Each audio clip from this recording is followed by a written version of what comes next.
सबसे बड़ा point ancient civilisation में तो हमारा मोहनजोदाड़ो है, क्योंकि मोहनजोदाड़ो का नाम भी हमने ही रखा हुआ है, Mohenjodaro mount of the dead.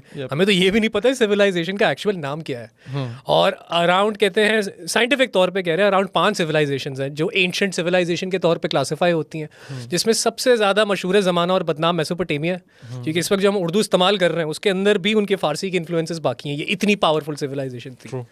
यहाँ तक कहते हैं कि मेसोपोटामिया से जब इन्होंने मूव करना शुरू किया है, ये वही बेबीलोन और उर की ही सिविलाइजेशन है बेसिकली, और उसमें से एक सिटी बन जाता है।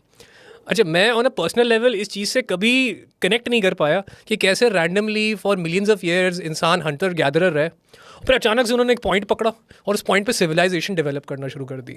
और मेसोपोटामिया में तो इतनी डेवलप कर दी, इनका जो मशहूर ज़माना डॉक्यूमेंट है वो तो किंग हम्मुराबी का लिखा हुआ।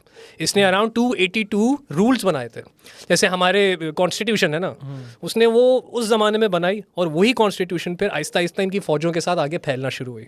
तो कहा यह जाता है कि वो जो आर्यंस इंडिया की तरफ आए, या फिर जो थोड़ी बहुत मूवमेंट इजिप्ट की तरफ हुई, उसमें भी इनका बहुत बड़ा हाथ हो सकता है।